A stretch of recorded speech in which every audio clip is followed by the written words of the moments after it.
Saudara-saudari, marilah kita mendengarkan renungan dengan judul Yesus dan Yunus, yang berdasarkan pada Injil Matius bab 12 ayat 39b dan 40. Tetapi kepada mereka tidak akan diberikan tanda selain tanda Nabi Yunus. Sebab seperti Yunus tinggal di dalam perut ikan 3 hari 3 malam, demikian juga Anak Manusia akan tinggal di dalam rahim bumi 3 hari 3 malam.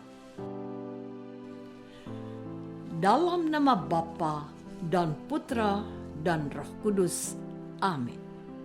Saudara-saudari terkasih dalam nama Tuhan Yesus Kristus, Nabi Yunus diutus oleh Yahweh untuk pergi ke Niniwe supaya bangsa itu bertobat dan kembali kepada jalan yang benar, mendengarkan Yahweh dan berkelakuan yang baik juga. Yunus yang berusaha menghindar dari tugas perutusan itu harus mengalami mujizat terlepas dari hukuman mati karena tenggelam di dalam laut. Yunus ditelan ikan besar dan dimuntahkan di pesisir Niniwe. Yunus mewartakan pertobatan dan orang-orang Niniwe itu berkabung dan melakukan pertobatan. Niniwe terlepas dari murka Yahweh dan mereka diampuni dosa-dosanya. Tanda ini telah mentobatkan orang-orang Niniwe, tetapi orang-orang Yahudi, yaitu beberapa orang ahli Taurat dan kaum Farisi, meminta tanda kepada Yesus. Yesuslah tanda yang turun dari surga. Dia datang juga menyerukan supaya orang bertobat, sebab kerajaan surga sudah dekat. Banyak orang mendengarkan Yesus, tetapi para ahli Taurat dan orang Farisi tidak mau mendengarkan dia, tetapi malah memusuhi Yesus. Saudara-saudari terkasih, kepada para pendengar Injilnya, Matius mengingatkan pentingnya pertobatan itu, agar mereka juga mengalami kasih karunia dari Allah yang menyelamatkan mereka karena mereka percaya dan menerima Yesus sebagai juru selamat mereka.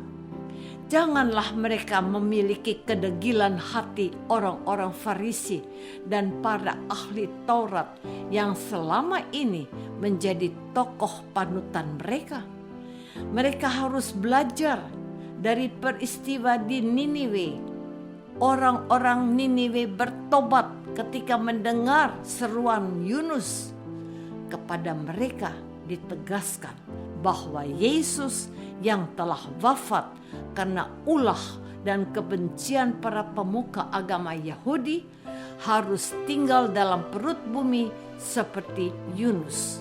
Namun ia bangkit kembali supaya mereka bertobat dari dosa-dosanya dan menerima Yesus sebagai juru selamat mereka. Sekalipun Yesus bangkit dari mati, para pemuka Yahudi itu tidak bergeming. Mereka tetap tidak mau percaya kepada Yesus. Mereka bahkan menyebarkan berita bohong bahwa jenazah Yesus dicuri oleh para muridnya ketika para penjaga makam itu sedang terlelap dalam tidurnya. Mereka jangan bertegar seperti sesepuh Yahudi itu. Saudara-saudari terkasih, Tuhan Yesus dengan tegas menolak permintaan para ahli Taurat dan kaum Farisi. Tanda apa lagi yang mereka sedang inginkan? Belum cukupkah kehadiran Yesus dan karyanya serta mujizat-mujizatnya? Mereka itu adalah manusia yang keras hati dan besar kepala. Mereka tidak mau ditobatkan bahkan oleh seorang yang datang dari antara orang mati sekalipun. Ketika Yesus memaparkan perumpamaan Lazarus yang miskin dan orang kaya, dia sudah mengingatkan para pendengarnya akan nasib mereka kelak. Ada pada mereka kitab Taurat dan kitab para nabi. Itu ternyata tidak dapat membuat mereka bertobat. Bahkan sekalipun ada seorang mati yang bangkit dan mengingatkan mereka, mereka pasti tidak juga mau bertobat. Sebab matanya sudah tertutup dan hatinya sudah membeku. Jadi, tanda apa lagi yang perlu diberikan kepada mereka? Para pendengar Matius yang berlatar belakang agama Yahudi dan sangat taat pada hukum Taurat dan kitab para nabi dibawa ke masa lalu, bagaimana orang Niniwe bertobat karena seruan pertobatan oleh Nabi Yunus. Sekarang mereka sudah mengalami keagungan Tuhan dalam diri Yesus, anak manusia yang juga wafat dan bangkit setelah hari ketiga. Apakah mereka tidak mau bertobat seperti ahli-ahli Taurat dan orang-orang Farisi? Saudara-saudari terkasih, mengikuti Tuhan Yesus, percaya dan menerima Dia sebagai juru selamat adalah syarat utamanya. Menerima Dia yang sudah mati untuk kita dan hidup kembali pada hari ketiga juga untuk kita. Mau minta tanda apa lagi? Matius, sang penginjil, mau mendidik para pendengarnya untuk tidak memiliki watak keras kepala, sebagaimana yang sudah dipertontonkan oleh para pemuka agama Yahudi. Mungkin di antara kita juga masih ada orang-orang yang tidak terlalu yakin pada iman kekristenannya. Orang-orang ini sudah merasa puas karena di KTP-nya beragama Katolik atau Kristen. Orang-orang ini tidak bisa mempertanggungjawabkan imannya ketika ditanya, "Mengapa kamu memilih menjadi orang Katolik atau orang Kristen?"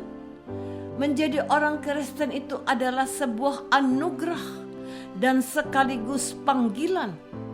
Anugerah karena iman itu dikaruniakan oleh Allah.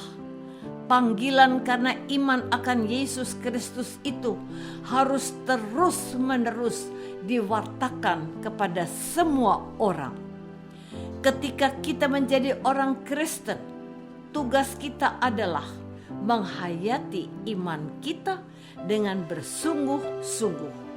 Iman itu tidak membutuhkan penjelasan atau bukti lagi, karena iman kepada kebangkitan Kristus adalah puncak dari pilihan kita untuk percaya dan menerima Yesus sebagai Tuhan dan Juru Selamat kita.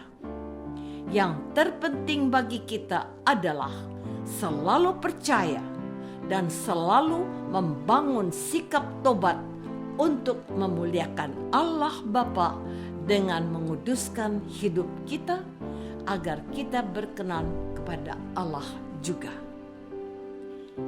Apakah aku sudah membangun hidup tobat dan percaya pada Yesus yang bangkit?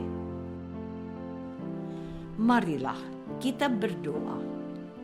Bapa yang Maha Baik, berilah kami iman yang taat dalam bimbingan Gereja Kudus. Kuatkanlah iman kami pada Yesus Kristus yang sudah wafat dan bangkit bagi kami. Sebab Dialah Kristus, Tuhan dan pengantara kami. Amin. Semoga kita semua selalu dinaungi dan dibimbing oleh berkat Allah yang Maha Kuasa, Bapa dan Putra dan Roh Kudus. Amin.